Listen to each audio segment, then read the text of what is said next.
Hey, what is going on, you guys? My name is Rage, and we are back today with some Dark Dimension 6 preparation for you all as of today in mid-June. So, a lot of information's come to light in regards to what Dark Dimension 6 is going to look like, but I wanted to make this so that way I can help you guys, prepare, but as well as kind of get some insight and feedback in regards to kind of what I'm thinking, character considerations, and so forth. So, for the sake of this video length, I didn't want to make it too long, so I'm going to be breaking this up into two parts, guys.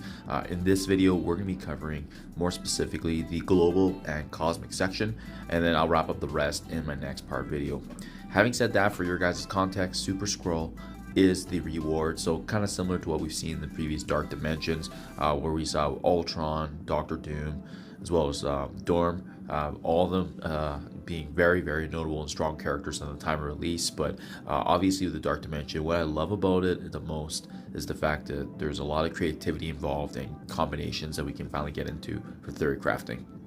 So Super Scroll, similar to the past character unlocks, he's going to be featured and already getting unlocked in terms of what we can see for his kit. He's going to be a very strong, powerful character. It's just whether timing and when we can actually unlock him based on the gear requirements. So having said that, requirements. So in the blog post, they did confirm that obviously with these nodes, it's going to be kind of a similar format we've seen in the past.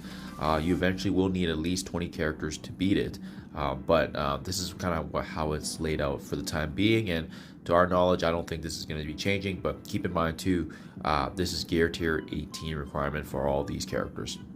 So we have no traits for missions 1 and 2. We got missions 3 and 5 requiring global. No legendaries are allowed, which is a first that we've seen in terms of this kind of element. We have cosmic and then city, and then this is kind of new too. They separated the legendary horsemen and non-legendary horsemen, but they did give us the option as well to have apocalypse being available, so that's really, really notable. And I like that separation from gear tier requirement and ISO 8, because it does kind of put us in that situation where we do have to decide, do we want to work towards Dark Dimension 6 or the big apocalypse goal. So just a couple key reminders, guys, before we dive into some character synergies and teams. Remember, it's a marathon, not a sprint, so we don't need to be rushing through this. There's a lot of appeal to do it. We're going to be seeing some of the bigger obviously gamers and players actually going through, and there's always that sprint towards getting the first time rewards, but we can keep an eye on things too and make evaluations and assessments based on how they're progressing. So you bet I'm going to be keeping an eye on that. We want to be, however, focusing on quality over quantity characters, especially now that gear is a huge constraint with gold, and as well as obviously training materials. We don't want to be just building up characters to get through it, and that's why it does matter in the grand scheme, especially if you guys are watching this and you're planning to go into Dark Dimension 2, 3, and 4. You want to be leveraging value if you can. So again, we want to be also focusing on the nodes that we do have access to. So because global and cosmic are right before city, legendary, and so forth, it does make sense to build those characters up before. That way you can actually get started in Dark Dimension, make an attempt each day, do some heals, make some continual progression each day, and that's really what's the meaningful message here. And then lastly, guys, just a reminder, as important of a game mode it is, just remember it's a fun temporary game mode where you can only run it twice. Alliance raids, war, cosmic crucible, whatever you care about the game, it still matters, because those game modes still bring you rewards at the end of the day. And that's why it's really important to note that it's such an exciting game mode, but again, you can only run it twice, and after that it is done. So that's why we do want to spend time into it, but it's not everything in the game. All the other game modes still matter. They are going to be making up their component day to day. Having said that, guys, those are the reminders, those are the key requirements, and again, there's no ISO, which is really nice for the requirement aspect, but just remember the big apocalypse goal is going to always be there, but this is less restrictive than the big apocalypse. So for myself anyways, I'm going to prioritize to see if I can find synergies with both the big apocalypse goal as well as Dark Dimension, but definitely more emphasis in Dark Dimension, because the ISO is more scarce than bringing up characters with the set gear tier, training, and gold, and so forth. So global section, guys. So I got this highlighted already, kind of for your ease of reference, so you can visualize it too. But you can see I've broken it out into 3 sections, and this is gonna be differently presented from Cosmic. But I wanted to go through this so that way you can easily kind of see my thought process. For me, locked in right now, definitely is Spider Weaver and Apocalypse. It just makes sense. Honestly, those two are needed for the unlock of big Apocalypse, but as well, there's a lot of synergies. There's still some of the top characters right now in the game, so it makes sense to bring them up, and they're just easy locks in for what we need to get done. As well, Spider Weaver having a combination of crowd controlling and being able to protect the team is absolutely huge. And then I separated all the Horseman characters that I thought actually were useful. So I mean, there's a lot of Horseman characters that are actually excluded from this list. I mean, Wong and Agatha Harkness are both global as well, but I didn't have them here because I just sifted through and went through in terms of, how much value can they actually bring into the Dark Dimensions, and as well, can they synergize well with the team being outside of their meta team. And these are some of the ones that are all more well-rounded, right? So we got Hulk, we got Brawn, we got Nemesis, Dark Beast, and Gambit. I think each and every single one of them can play a different sort of role. At the end of the day, it is going to depend on the gear constraint you have as well, because you don't want to focus, for example, too much on maybe bio gear or mutant gear. So that's why I did put options here, so you can kind of visualize in terms of what I'm prioritizing. But remember, guys, we need a combination of healing, damage, and crowd control.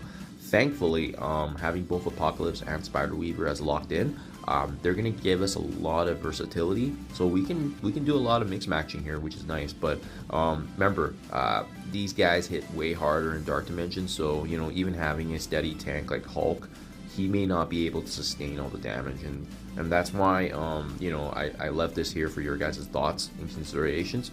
They're not locked in for me yet, but as we get closer and closer, I'm definitely going to do an update video in regards to the 5 I'm actually bringing in. But for the time being, this is kind of what's going through my thought process in terms of strong considerations. And then lastly, options. I think these ones are going to be after I decide who out of the Horsemen will be considered, because the Horsemen, like I said, we can leverage value for the unlock of Big Apocalypse, but the options also are just somewhat in the meta but less prominent characters. So I'll give you an example. I think Captain America, Captain Carter, they have to be slotted in together. They got synergies with each other, and also if Captain America falls, Carter can actually revive him as well. Captain America also has defense up, protection, can grant energy, and a cleanse. So I mean, he can just bring a lot, but to the table, once again, even taunting, I'm kind of nervous about the damage that they're going to do, because we've seen in the previous Dark Dimensions, they hit hard and they have massive health pools as well.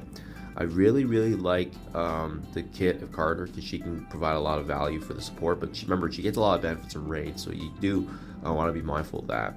Doctor Doom is still a really prominent character in the game, just given his kit, his unique skill set.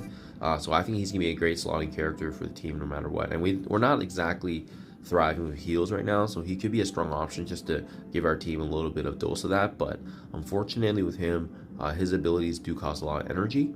And once it's done, once his ultimate's used, he's pretty much just a stand-in character to absorb damage. But that's not a bad thing, right? His clones can always take hits too.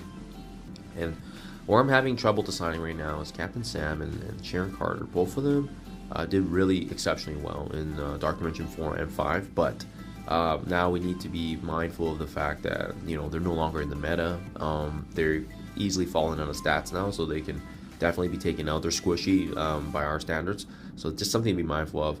Emma Frost is interesting because although she's never gotten reworks too often, it's her kit, it's her abilities to be able to crowd control, provide a cleanse, manipulate speed and turn meter. That's why she's here, because she is a strong consideration. But I'm seeing a lot of mutants right now in terms of what I'm visualizing for building, so that's why they're all options right now, guys. But let me know what you think that are the best 5. Again, I think there's going to be more than one answer to attempting these notes, but you really want to do what's best for your roster, as well as what you're getting value from in certain characters. And then lastly, guys, Cosmic section. So Definitely fewer than the global, but I mean, the good news is there are some locked in ones, kind of similar to what we saw with global. So we can definitely check those off our list. So must build, without a doubt, guys. Cersei and Icarus, just some of the best dynamic dual combination in the game, with hands down. But as well, the fact that they manipulate turn meter, the benefits they provide to each other, they're just a powerhouse team that needs to actually be considered. And this is despite the fact that they're not needed for big apocalypse as well. They're just so dynamic. Even in the incursion rates right now, they're the difference maker for sure. To be honest, I don't even know if I'm gonna build up the new Mystic Raid team that is coming, featuring Val, Marvel Strike Force's 4 original character, just because of the fact that we're still getting a lot of value from a lot of these characters, like Deathpool, Kestrel, the Eternals, Dormammu, so forth, right? So that's why they're all considerations right now. Having said that, the strong considerations is just what I noted, with the addition of Hela and obviously Kang here, because I think they bring a different kind of side that they can obviously benefit with the Eternals. Where I'm hesitating a bit on is the fact that I like Deathpool's kit, I like Kestrel's kit. The only downside is that they're mainly focused on damage. They don't do much for the team, but they can self-sustain. So that's really good in this aspect. But remember, these guys have huge health pools. I think Kang's his practicality is more useful in this case, just because he can at least kind of manipulate turn meter a bit, and also him having the ability to actually do a lot of damage. He could be the main DPS. I really like Hela as well, because not only did she get reworked and buffed up, but I mean, she's a strong war character with the combination of Zombie Iron Man, so there's a lot of value already with her. But she brings in another edge too with having Greg, where she can actually be able to soak up damage. Greg can come back alive. You can, if you watch the previous Dark Dimension videos with 3 and 4, if you use Hela right, you can actually summon another like Greg if you have Minerva on the team. So I mean, it's just something to consider. Just things like that is really, really cool. So I mean, but the only downside is Minerva doesn't have much in terms of stats, so that's why she's not here. But the last food for thought here too, guys, is remember, as I mentioned earlier, a new Mystic Raid team is coming featuring Val, so we don't know what that's gonna look like. That's why I was pretty conservative with the cause and accession. I likely will have to update this once again, just because of the fact that we don't know what kind of edge they're going to be bringing.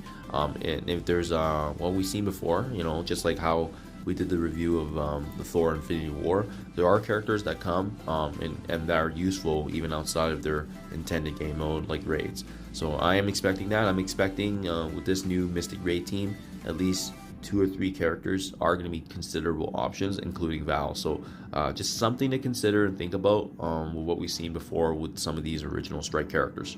But yeah, that's it for now, guys. So that's my recommendations, the ones that are locked in at least anyways, and my strong considerations of what could be options. But let me know what you guys think in comments below. Let me know if it aligns with what your thoughts are, if I'm missing anyone important. But I think for the time being, this captures some really good considerations. What I would recommend right now, guys, like I said, we can slowly build up the characters that are locked in. So that's the Eternals, Weaver, Apocalypse, and so forth. And in the meantime, in a couple weeks when the Dark Dimension 6 does start, we're going to get some really good information from their progression. But as well, I'll update you guys, not just on the next part of City and the Legendary, but as well what I'm bringing in for my first 5, because this is definitely going to be the difference maker here. So as always, guys, do appreciate you guys checking my videos. Thank you as always, and I'll catch you guys in the next one.